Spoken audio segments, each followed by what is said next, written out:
discussion video today, and this one is all about, are you ready to teach? So I know for a lot of you, especially if you've been dancing for a long time, the natural next progression is to then perform, and then to perform professionally, and then to teach. But some of you might be thinking, am I ready to teach yet? So firstly, teaching. I love teaching. I get so much joy out of teaching my students, especially when I teach them a move. Belly dancing is difficult. When I see them doing it, they really struggle, but then a few weeks later, all of a sudden they have it. And the excitement in their face, you can see it, you can feel it. It's really, really rewarding.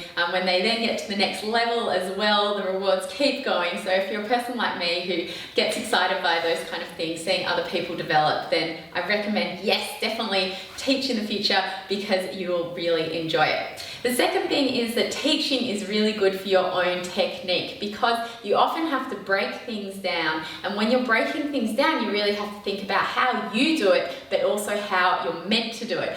Some things, for example, I know when I'm doing even simple steps, one of my students said to me, oh, we meant to have our hands like this, and I realized I just naturally go into this pattern of, which is a little bit pharaonic or Saidi, bringing the hands up rather than having them nice and relaxed. Maybe it was just, well, I was a bit stressed teaching. So it will help you as well with your own form and your technique because you'll get that feedback from your students. So lots and lots of good reasons to teach. So are you ready? Firstly, it depends what style you're going to be teaching and what types of students.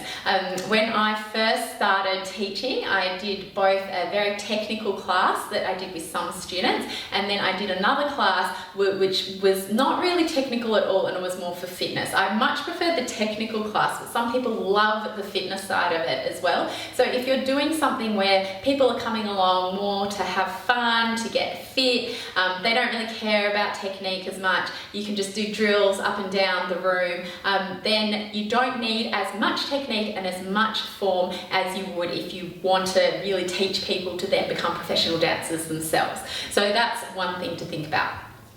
The next thing to think about is what moves you can do and how many different moves you can do. And as well as that, if you are going to be teaching technique. So if you are doing technique and you only have mastered, say, like 5 moves, it will get boring pretty quickly. But if you know heaps and heaps of moves, then that's great because you'll have lots of content for your students to help teaching them that technique. Another way around this, if you want to start teaching but you don't have that whole library of moves yet, is that you can teach choreography, which is great. Students are still going to be getting lots out of it because they get the expression of dancing, they get to learn about the music from dancing. You can always Google the lyrics and the types of music and those kind of things to get the feeling of the music to make sure it's authentic, but that's another way you can approach it as well. The next thing is choreography. When you are teaching, it's a lot of work. People sometimes don't realize how much work goes into preparing each class. So my typical class, I'll do some technique and I'll do choreography because it's a casual class, people are coming in and out. They're for my big group classes. I have to set the class in a way because I don't necessarily know what different people's skill level will be when they come in. Some people might be really advanced, some people might be there for the very first time, but I want everyone to have a good time. So I mix it up with technique as well as choreography, and that does take time. So if you don't have the time to put those things together, then you're not ready to teach. Overall, everybody who dances has something that they can teach and that other people can learn from. I know watching other dancers, going to other workshops, I really enjoy it because you always learn something new, and it might be something expected and unexpected. It might be something about yourself, about your technique, about your expression, about your dance, about the history. There's so many different components of belly dancing that you can bring out. Don't feel that you have to be an expert on everything. This dance style has been around for thousands and thousands of years. You're never going to understand it all. You're never going to know it all. I know when I first started these tutorials, I thought, oh yeah, I'll do technique tutorials and talk about belly dancing, and I can't believe I'm still coming up with moves that I haven't posted, and they're moves that I still do all the time, but I just haven't posted, and that's how many moves there are. There's just so many different moves. You don't have to know all of them, but you just have to know enough so that you can share that with your students.